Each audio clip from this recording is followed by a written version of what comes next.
2018 has left me with more than 10 games that I liked, but in the end, I narrowed it down, and I'm proud to present to you my top 10 games of 2018.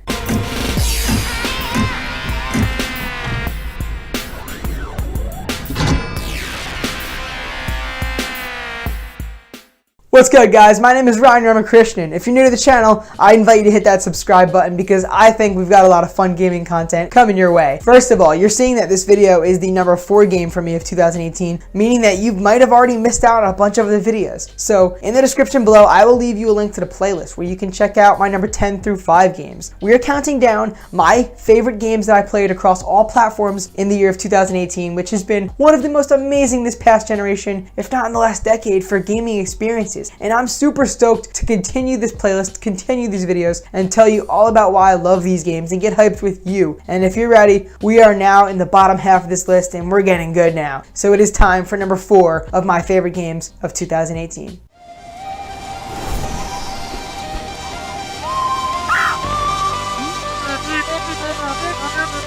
Some games are fun, some games are challenging, and some games tell really good stories. Somehow, Matt Makes Games managed to combine the three in astronomical ways this past January. One of the most praised games of the year, 2018 got off on the right foot in all the right ways with the delightful indie game that was Celeste. Today, the experiences that I had with the gem still stick with me, so much so that I went back recently and replayed much of it just to remember how much I had adored it and continue to do so. Celeste is a game that tackles realistic themes in the most compelling and impactful manner. Yet it does it all with delight, charm, and a lot of entertainment behind it. Acting as a tight, polished 2D platformer, the game asks you to be quick in your reactions to get around the 2D levels with the ability to dash midair between jumps, so long as you land on a platform after the dash. Quickly, the levels introduce new mechanics like opportunities for extra dashes, for example. And with every new opportunity, there's always a new challenge awaiting the players. And I love the challenge of the game.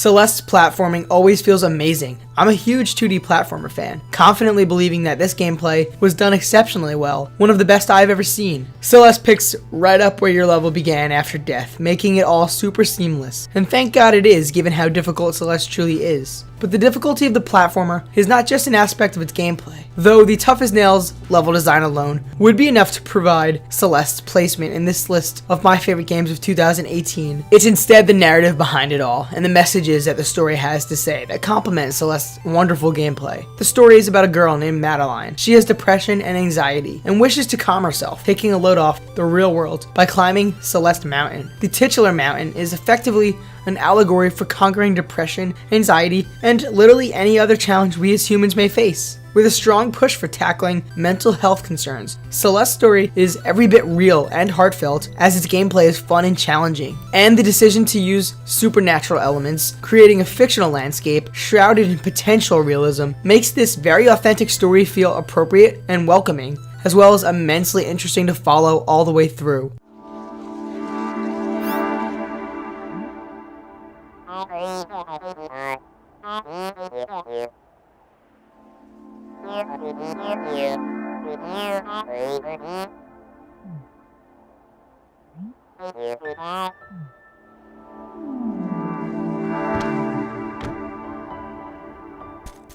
Madeline struggles to stay calm. She's emotional and in feud with herself and inner demons. And the game impressively throws enemies like Madeline, a literal mirror image of Madeline's inner demons, at her to challenge her. And as a result, I as the player was challenged. And as I constantly died from the chase scenes from this villain and was continuously being reminded by the game that it is totally okay to take a break, I was simultaneously realizing that Madeline was not just being attacked by a simple video game enemy. She was trying to face her fears of herself. Over time, with new faces few and far between, Madeline challenges herself to conquer the climb and conquer herself. She wants to face these fears and depression head on, despite how uncomfortable it truly is for her. Celeste manages to provide a really emotional and effective narrative in its small indie packaging. and that narrative has impacted so many. I think of all the video game stories this year that I had enjoyed the most, Celeste has to be the most effective one in what it actually means. The game wants you to understand that it is okay to be afraid. It is okay to be depressed or anxious or self-conscious. And it is possible to better yourself and challenge yourself to be who you want to be. Celeste is all about a protagonist coming to terms with herself, with some amazing payoffs for her as a character, both in destination and the journey.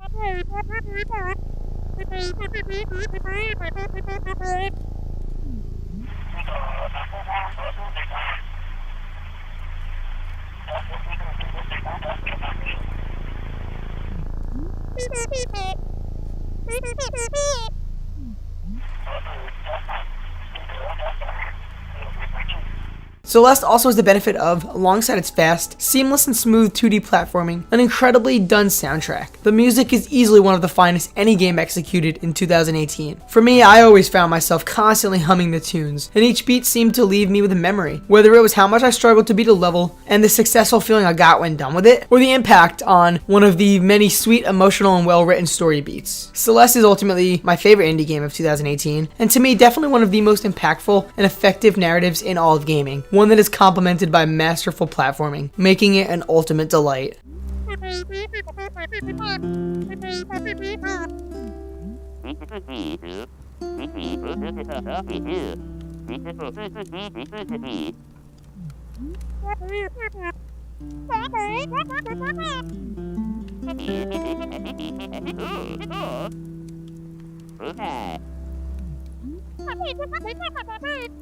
Ladies and gentlemen, that is it for now, but I have plenty of other videos coming your way, and you're definitely going to want to make sure that you are staying up to date by ringing the notification bell so you guys can check out the rest of the series as it is released and uploaded, because I'm super excited to talk about a lot more games. And whether you're watching from the very beginning where I start with number 10, or you're ready for the actual game of the year discussion with the number 1, I think that there's a lot of fun to be had in this discussion where I tell you about the games that I loved and respectfully give the developers their attention that they deserve, and talk about why you deserve to check them out if you have not already. And then of course the discussions that we get to spark in the comments below. So I'm hoping that you guys will leave me your own lists. I didn't get to play everything this year because it has been a busy year, and not just games but just in general, of course, so I don't get to play every game, but I'm really excited to see what you guys think in the comments below. So with that being said, I hope that you guys have enjoyed this video, and I hope that you guys are enjoying this series, and of course I hope that you're stoked to hear my game of the year and then let me know your own. So once more, thank you so much for watching. I hope you guys have enjoyed, and I'll see you all next time.